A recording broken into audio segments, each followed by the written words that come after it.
Buongiorno e benvenuti alla rassegna stampa di oggi, mercoledì 14 gennaio. Cominciamo dando un'occhiata ai quotidiani nazionali divisi fra una buona ed una pessima notizia. La buona è il rientro a casa dei due italiani detenuti per centinaia di giorni in Venezuela, l'altra è il bagno di sangue in corso in Iran. Allora partiamo dal Corriere della Sera, orrore in Iran, Trump annuncia arriviamo, si parla di 12 morti, il leader USA dice sì alle proteste e le incoraggia, annuncia un aiuto imminente, scatenando l'ira di Mosca che ritiene invece inaccettabile l'intervento. E poi vedete appena più in basso, Trentini, le mie prigioni, ora felice ma a che prezzo, rientrati dal Venezuela i due italiani. Anche su Repubblica, taglio alto, apertura con il massacro in Iran, si muove Trump, le stime della ONG sulla repressione delle piazze parlano di 12 morti e poi l'abbraccio della madre a Trentini con questa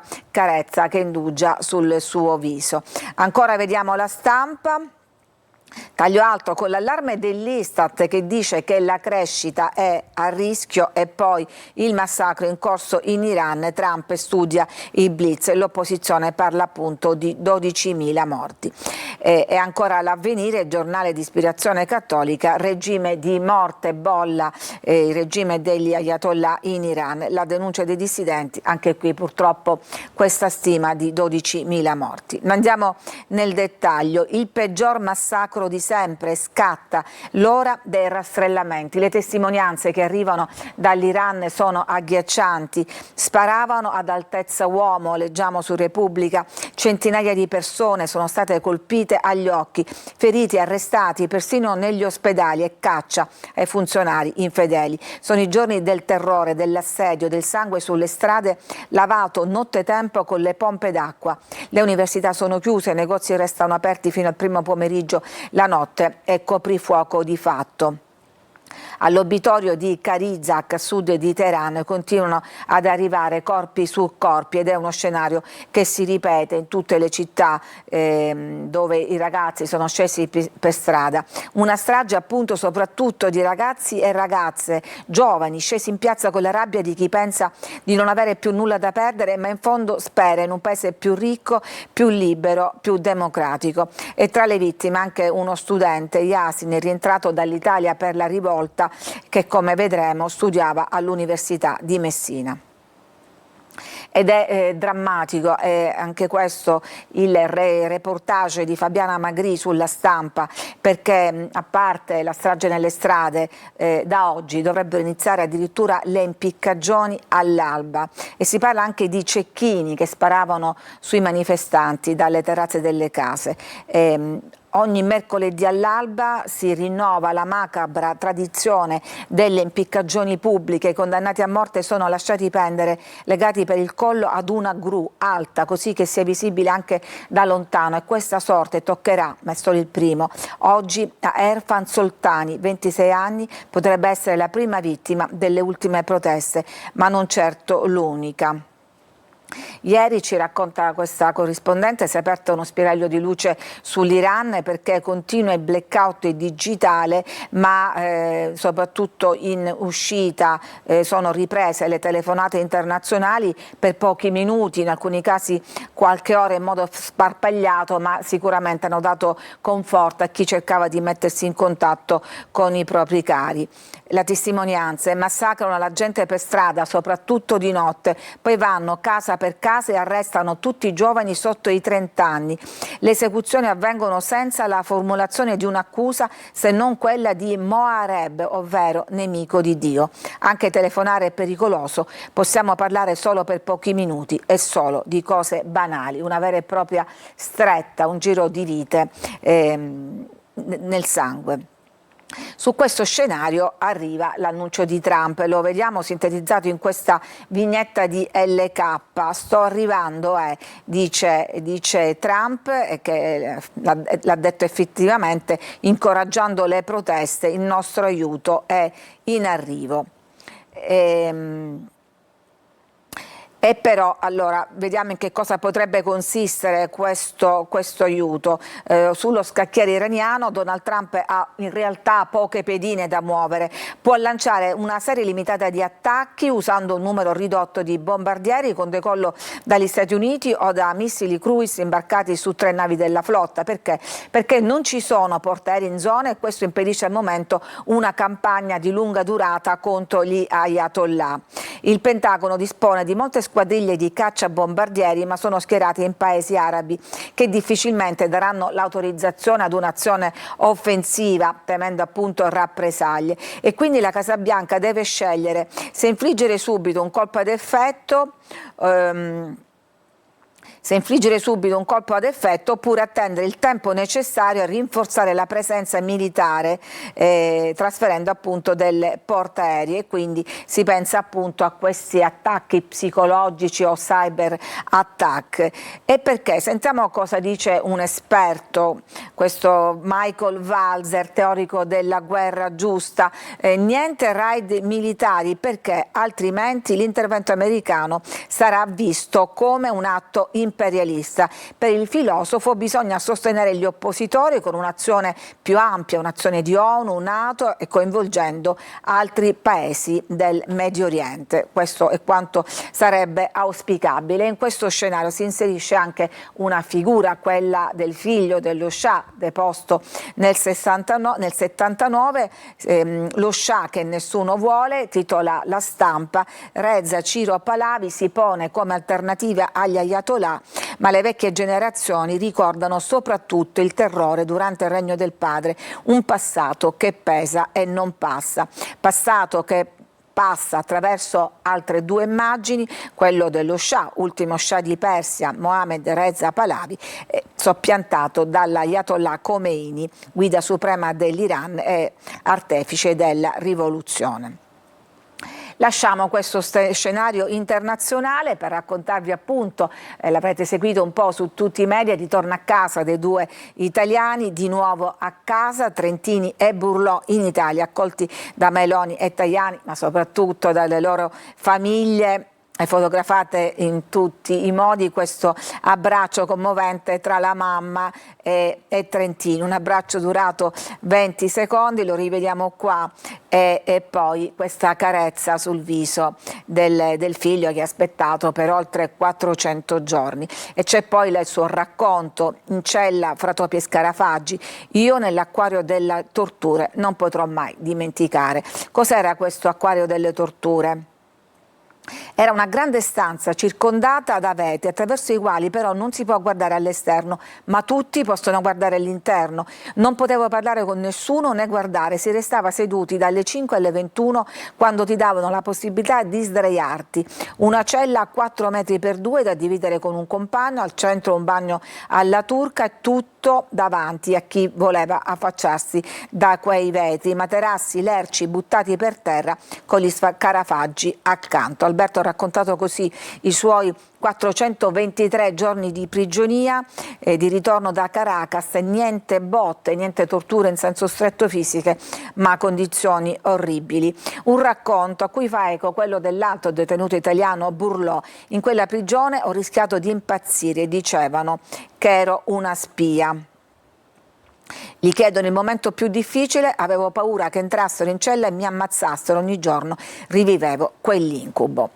Andiamo ancora agli esteri con la Groenlandia contesa dagli Stati Uniti. Loro invece, gli abitanti di questa isola, dicono no agli USA, scegliamo la Danimarca. Il leader alla vigilia dell'incontro con Rubio e Vance, sottosegretario di Stato e vicepresidente, noi con l'Unione Europea vogliamo arrestare. E poi torniamo invece per qualche momento alla strage di Crans-Montana, dove continuano le indagini, si raccolgono le testimonianze dei sopravvissuti, quei corpi ammassati davanti alla scala trappola. Vedete, si vede bene qui in questa planimetria, la zona rossa è quella in cui sono stati effettivamente trovati la maggior parte dei corpi ammassati cercando via d'uscita, visto che l'altra, questa qui, era chiusa dall'interno e non ha consentito una seconda via di uscita.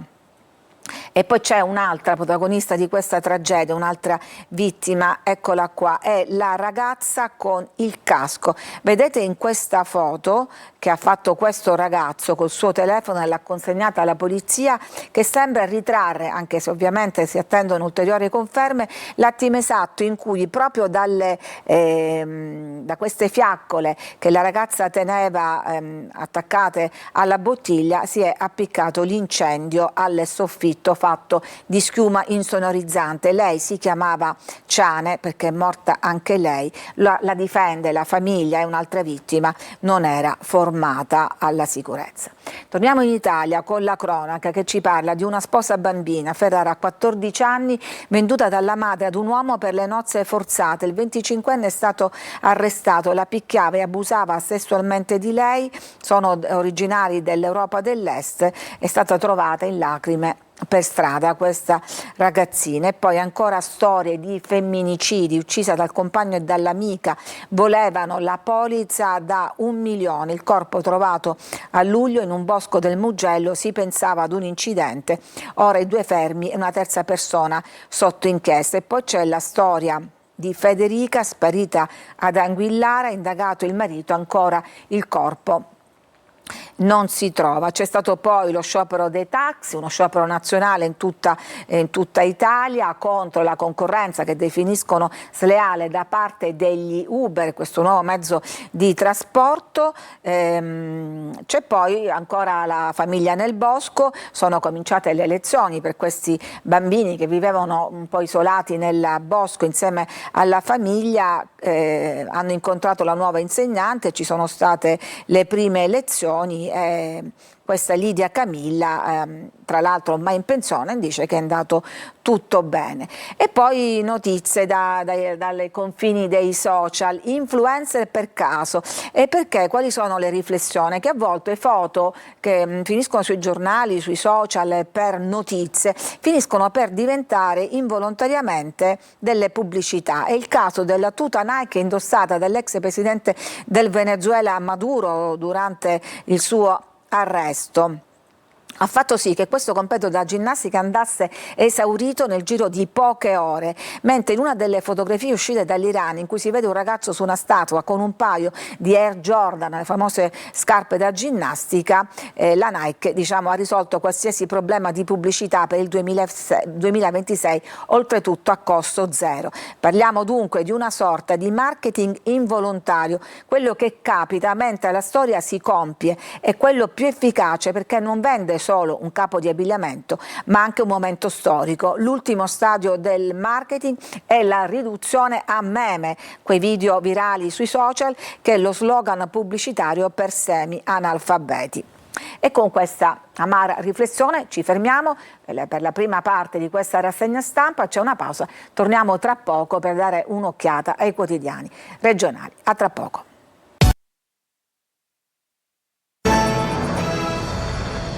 Ben trovati alla seconda parte della nostra rassegna stampa di oggi mercoledì 14 gennaio, quella dedicata all'informazione regionale. Partiamo come sempre dando un'occhiata al sito Sicilia Web, apertura dedicata ad un assalto alle poste di Gravina, 3 arresti fermati con il bottino da 150.000 euro. La polizia ha arrestato 3 persone, è successo a Gravina di Catania, 2 di loro sono stati bloccati mentre erano già riusciti a rubare durante la fase di ricarica della cassaforte del bancomat 3 cassette di plastica dell'ATM che contenevano complessivamente 150.000 euro. Uno di loro era in possesso di una pistola a salve. E poi, sempre notizia di oggi, spedizione punitiva, accoltellato un ragazzo in piazza, è successo nel palermitano a Capaci nel corso di una lite in piazza della Repubblica.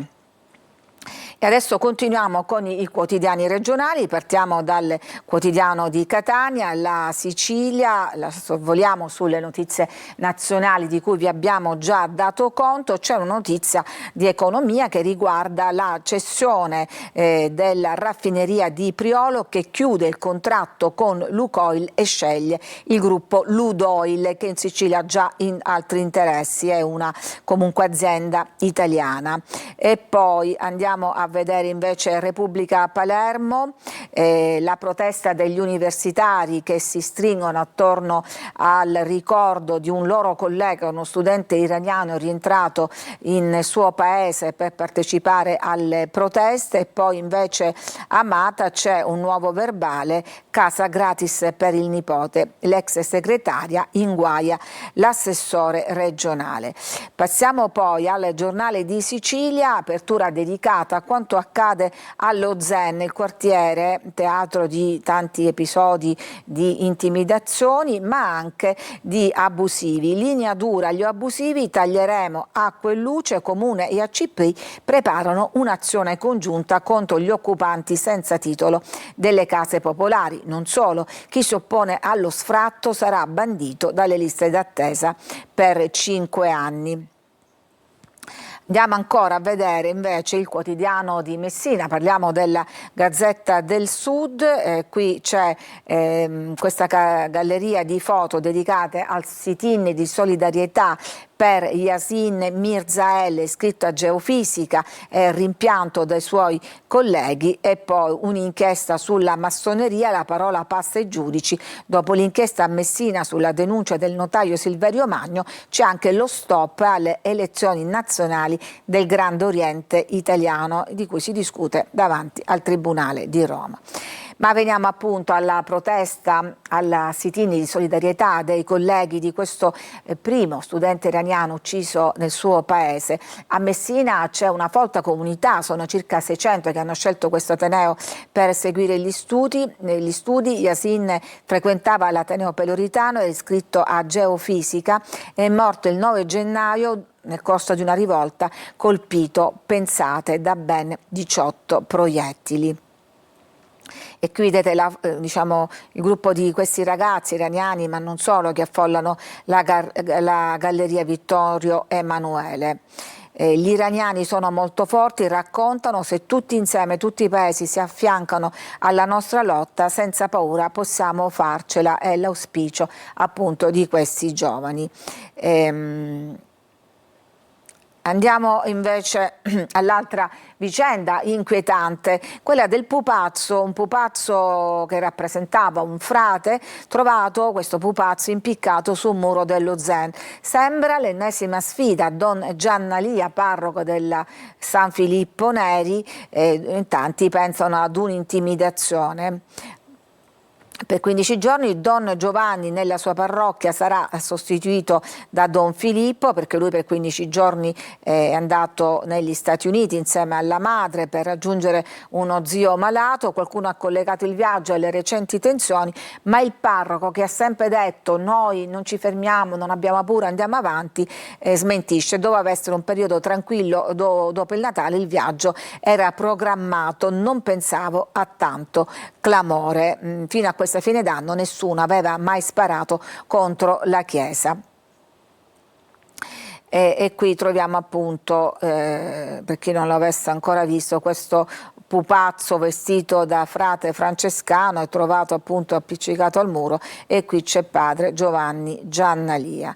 E poi torniamo ad occuparci del caso del bimbo picchiato. Il protagonista di quel video è diventato virale, in cui si vedeva questo bimbo di 11 anni picchiato con veramente ferocia, con violenza dal padre a colpi di cucchiaio di legno. Adesso arriva ufficialmente il divieto per entrambi i genitori di avvicinarsi, ma i dettagli che emergono dal decreto del GIP, che peraltro ha scarcerato il padre autore delle violenze nel video, i dettagli e anche le testimonianze di familiari e conoscenti hanno delineato un quadro di sistematica vessazione del bambino da parte di entrambi i genitori, configurando l'ipotesi di maltrattamento. Ed è emerso inoltre che la madre, anche autonomamente rispetto al padre, in più occasioni avrebbe colpito il piccolo con un cucchiaio di legno e sarebbe l'autrice del filmato da cui sono partite le investigazioni, mentre il minore in audizione aveva attribuito le riprese alla sorellina. Non solo, ma nei nostri TG abbiamo aggiunto questo dettaglio per cui cui la madre avrebbe fatto questo video allo scopo di mostrarlo al bambino in occasione di successivi capricci da punire allo stesso modo. E poi gli approfondimenti hanno documentato ripetuti episodi di violenza con lividi e segni sul corpo del bambino in più circostanze. Il GIP ha ritenuto idonea la misura del divieto di avvicinamento ai figli che sono stati temporaneamente affidati ai nonni materni. Poi ci occupiamo di influenza perché c'è stato un decesso al San Marco di Catania, un uomo con vari sintomi. La Sicilia interpella il noto infettivologo Matteo Bassetti, ben noto dai tempi del Covid, che però getta acqua sul fuoco. Per il medico il decesso del paziente catanese non è un dato che deve allarmare e non ha senso parlare di primo decesso perché ce ne saranno sicuramente altri e non sarà l'ultimo. Pazienti morti per forme gravi di influenza ne contiamo ogni anno, il 2026 non sarà diverso. In questo caso il paziente, colpito da 2 infarti dopo essere arrivato con una gravissima insufficienza respiratoria, è morto dopo il trattamento ECMO, cioè la respirazione extracorporea. Come conclude Bassetti, dice che l'influenza è tutt'altro che banale. Gli italiani lo devono capire, non è una passeggiata. Per l'infettivologo bisogna ripensare il sistema e l'idea di influenza, visto che ogni anno abbiamo 15-16 milioni di colpiti italiani e c'è chi ne subisce le conseguenze e anche migliaia di morti. Ibuprofene o paracetamolo per curare l'influenza? Gli chiedono. È una querella inutile, risponde Bassetti. Il paracetamolo ha una funzione di antipiretico. Qualcuno dice la febbre resiste, ma sono tutte idiozie, cose buttate così. Il paracetamolo serve per l'influenza. L'ibuprofene, chetoprofene, l'acido acetilsalicilico e il cortisone hanno un effetto più potente di tipo infiammatorio.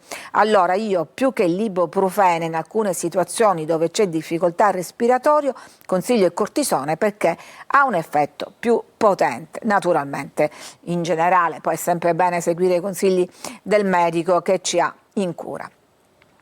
E poi la notizia che riguarda la raffineria di Priolo, da Lukoil a Ludoil, nuovo contratto per ISAB. La parte su gomma del commercio petrolifero che viene dalla raffineria di Priolo in provincia di Siracusa cambia gestione, ma arriva anche la conferma che il gruppo campano potrebbe volere comprare l'impianto dalla società cipriota GOI. Quindi ancora un colpo di scena sulla maggiore azienda del petrolchimico siracusano, che è un sito di interesse strategico nazionale, il cui ultimo passaggio di proprietà è stato accompagnato dal governo tramite lo strumento del Golden Power. Chi è interessato è questa Ludoil di Donato Ammaturo, originario del napoletano, da cui è partito con la Ludoil, fondata dal nonno e oggi diventata un colosso. Cominciati gli affari anni fa con il green e poi ha conquistato il biometano. Andiamo ancora avanti, l'inchiesta che ha travolto l'assessore al turismo Amata, c'è un verbale depositato appena 2 anni fa da parte dell'imprenditrice coinvolta anch'essa, in cui si parla di questa che fu costretta a dare casa gratis al nipote dell'assessore Amata.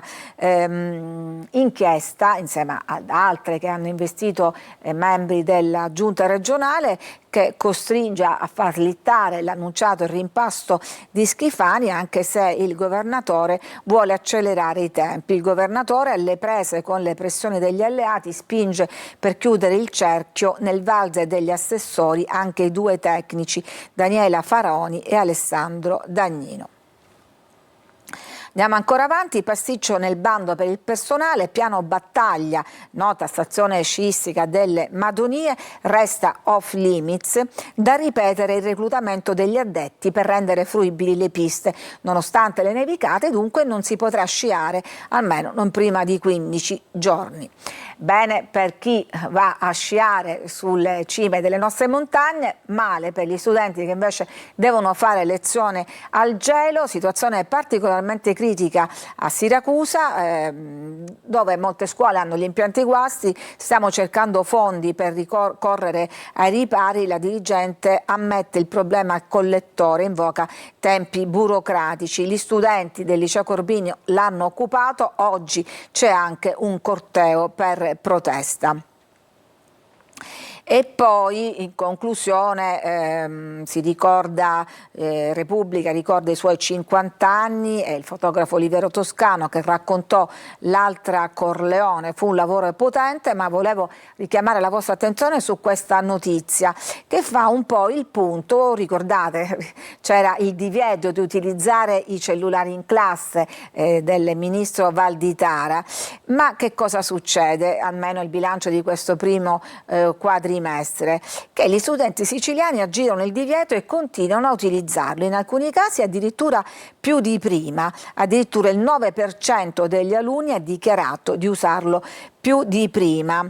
L'uso compulsivo per molte ore al giorno del telefonino rientra tra le dipendenze comportamentali. Questa era stata una delle motivazioni. Come sono andate le cose al termine del primo quadrimestre, cioè gli studenti hanno davvero smesso di usare il cellulare a scuola? C'è un sondaggio lanciato dalla rete degli studenti medi su oltre 1000 ragazzi della Sicilia che mostra risultati in chiaroscuro. Ad attenersi al diktat è meno di uno studente su 3, cioè che non usa il cellulare. Soltanto il 29% ha risposto che non usa più il cellulare, il 9% ha confessato di utilizzarlo addirittura più di prima, nonostante la vigilanza degli insegnanti e le severe sanzioni previste per i trasgressori. Più di un terzo, il 35%, lo usa ancora ma ammette di aver ridotto la frequenza, mentre per un quarto, il 27%, non è cambiato nulla, continua a utilizzarlo come se non ci fosse mai stato un divieto. E con questo sondaggio noi ci fermiamo. Grazie per averci seguito. A tutti una buona giornata.